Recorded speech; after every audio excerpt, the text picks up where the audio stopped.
Welcome to Therapy in the Great Outdoors, the podcast where we explore the business and practice of nature-based pediatric therapy of all kinds. If you're an outdoor-loving pediatric practitioner in the fields of occupational, physical, or speech therapy, social work, or mental health, this podcast will help you start and grow a successful nature-based practice or program. I am the ever honest, always 100% real, you'll hear it all on this podcast, Dr. Laura Park Figueroa. I'm a pediatric OT with over 20 years of experience, and I run a thriving nature-based practice with profitable locations in 2 different states and multi-six figures in revenue. I also host the free online community at therapyinthegreatoutdoors.com to help you pursue your nature-based therapy dreams too. Are you ready to take action on those dreams? Let's jump in.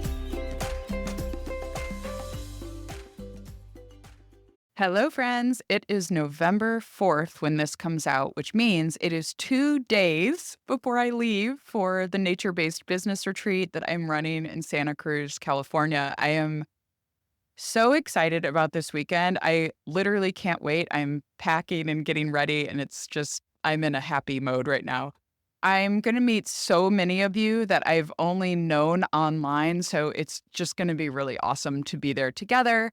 I have all the workbooks printed. I have been planning. It is going to be a really great time planning for our businesses for next year and doing our yearly business plans together and setting goals and really getting into a lot of the nitty-gritty stuff that is really hard to do when you are in the thick of it running the business on a day-to-day basis. So I cannot wait. I'm so excited. I've probably said excited 10 times. And after that, I think my excitement is maybe extra because I leave straight from the retreat for my trip to Nepal and Indonesia with my son and some of his friends' family. So my son is going to be at the retreat for a day or two, helping me with some photos and video of the event. And then he is going to leave with me from California for our trip, and we will be gone until December 3rd. It's the longest I've ever been away, and it's super exciting. It's kind of a dream world that I'm living in right now. I can't believe it's my life that I get to do this trip and even to do the business retreat. It just feels like such a fun time for me. This is just going to be a very fun season. So the upcoming episodes that I do here on the podcast are going to be a mini series on business topics. And the reason that I share that I'm doing this series is because I'm going to have limited access to the internet. So if you post questions inside of the Tigo community on the podcast episodes, I may not see them for a week or so. So feel free to share your questions there. We always do a podcast post. And these topics of business and money often bring up feelings for people. If you find yourself getting defensive or feeling weird in any way about the topic of money, it is totally normal. And one of the reasons that I am sharing this episode today, which was content from my old podcast, Mind Your OT Business, it is all about thinking around those mindset issues that we have about money. I want you to know that you are not alone. If you are a therapist who feels weird talking about money, who doesn't like talking about money, who feels embarrassed, if you want your business to be really successful and you feel like you can't actually say that because you're someone who is a helper and you should be more interested in helping people, I say it all the time. I will say it again and again and again until the day I die. It is okay to want to make a good living while you also help people. The best businesses in the world actually solve the biggest problems and help the most people. So it's okay if you have those weird feelings, and the Therapy in the Great Outdoors community is a really safe place to talk about those things. I think it is a sign of the health of a community if people can be vulnerable and say things that might be hard. And so please share your thoughts inside of that community. I will weigh in as soon as I am back online. All right. One of the reasons that I am doing these episodes on business at this time of year is because a lot of us see the new year as a time to hit the reset button on the business we're currently running or thinking about running. and we're in planning mode. We are thinking about the goals that we may have for the next year. And so I think this episode in this series on money and pricing and things like that will get your gears turning and thinking about these things for the coming year. My business coaching program will be open for a cohort probably from January to June. I have not done my annual plan yet for my online business, nor for my practice yet. I need to look at my calendar and plan out all the dates, but I think we will be opening for a 6-month cohort from January to June of 2025. At the time I'm recording, it's 2024. Podcasting is weird because people could listen to this 2 years from now or 4 years from now, whatever. So, if you are someone who is running a nature based business of any kind, whether you're a consultant or a therapist or an educator, you might want to consider joining us inside the Business Hive, my business coaching program. If you want to set your business up for success where you can actually work less as the business grows bigger. I know that sounds crazy, but I've done it myself. And that is my goal for every single person that is in my programs. I want you to be able to actually work less and have more freedom in your life as your nature based business grows.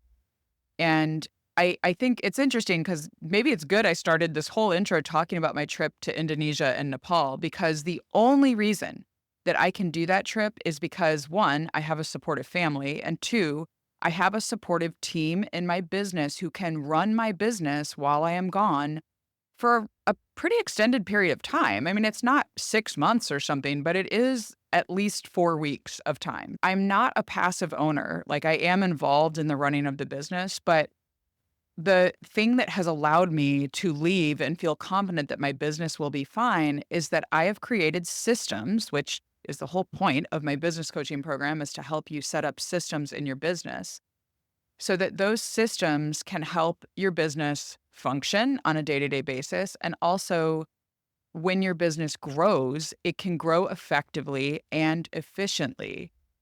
And you'll have a team that lets you free up your time as the business owner. So, just a little plug there for the program. You can check it out at therapyinthegreatoutdoors.com/hive, HIVE, like busy bees working in a hive. Okay. So this could be a whole episode in and of itself, my long intro. So let's dive into the mindset shift you need to raise your prices. Welcome to a short but sweet episode today where I am going to share why you should probably be raising your prices. Do you charge enough for your services or products in your business? Even if you are listening to this just getting ready to start a business, this is going to be very helpful information. If you've been running a business for a while and you feel like you resent the fact that you are not getting paid enough from your business, this will help as well. So, before I dive into these quick tips that I have, I want to clarify that the content that I am speaking of in this episode mainly refers to businesses that are offering a service or product and not billing insurance for their services. But there are ways that you can increase revenue using these tips, even if you run an insurance based practice. So, stay tuned. All right.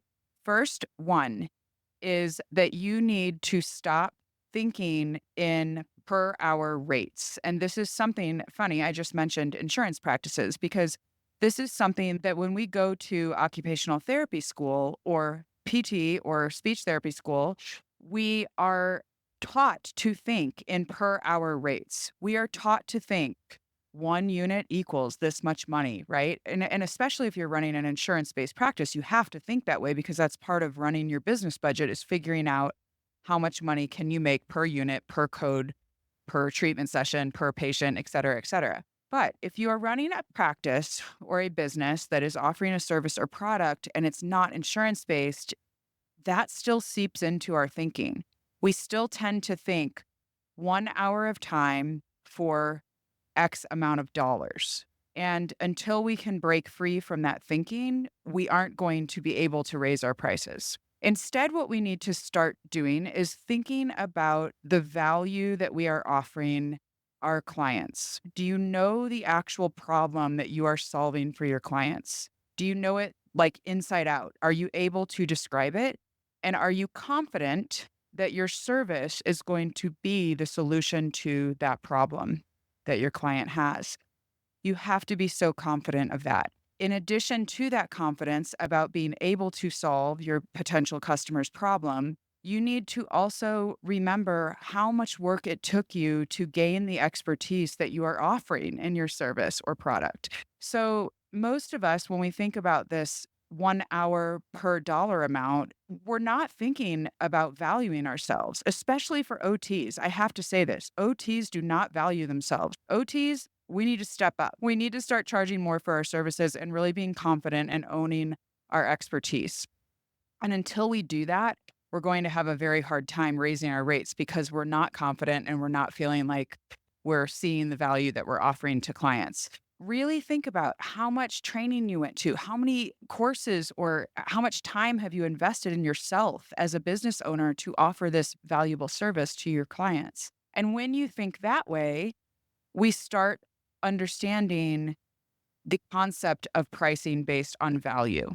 It's not about a dollar amount. It is about the value that you offer to people and solving a serious problem that they are willing to pay you money for. So, a good example of this that many of you I think will relate to is that when you think about if you run a private practice, and if you don't, just imagine this, stick with me and you'll get the metaphor or example that I'm giving here. If you run a private practice and you charge someone 150, $200 an hour, whatever it is in your area that is the typical thing that you'll charge. Let's just use 200 for easy math.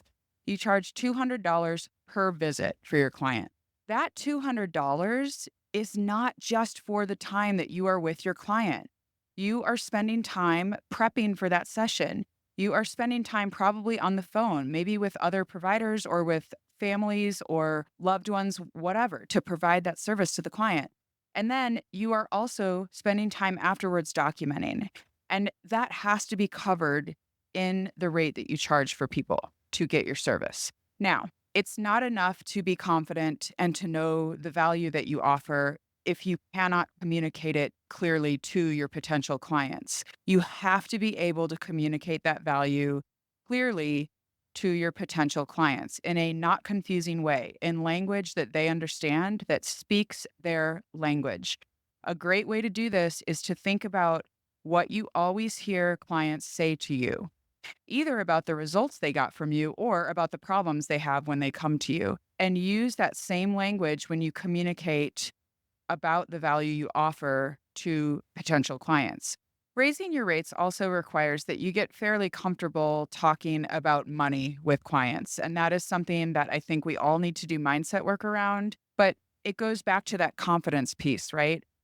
I have grown in this so much over the last 5 or 6 years as I've been a business owner. At first, it feels really awkward to talk with people about money. But now, as I've become more and more confident in the services and products that I'm offering to people, my courses and my online products, I feel so confident in the value that these things are offering to my customers that I do not shy away from saying, yes, it's a $1,500 product, or no, I won't give you a discount because XYZ. So, it definitely becomes easier with time. But I would encourage you that if you have a hard time talking about money with your potential clients or talking about paying, right? I would encourage you to really think about why. Why do you have a hard time talking about money? If you flip the tables, right? If you flip the situation and let's say you go get a massage, you don't feel weird paying that massage therapist for the massage that they just gave you. Of course you're going to pay. People expect that they're going to pay us, right? So, really try to get more comfortable talking about money and price with your potential clients. One practical thing you could do is actually write out a script for what you want to say when you talk to potential clients about your products or services. So that's it for today. I want to keep this short. And in future short and sweet episodes, I am going to talk a little bit about psychology of pricing, how to make pricing less painful or paying less painful for our clients, as well as some of the ways that I have helped my business coaching clients move from thinking in per hour rates to package pricing and offering add ons and other things to increase revenue in their business, essentially raising their prices in a way that feels good to them. So think about the value that you offer to people and take a small step towards raising your prices. Hey, before you go, if this podcast has helped you in your nature-based work, will you take 1 minute to leave a 5-star review for the podcast wherever you're listening right now? It helps me keep producing free content for you when I see that it is actually having an impact in the world. So thank you so much for doing that. And now go get outside and enjoy therapy in the great outdoors. See you next week.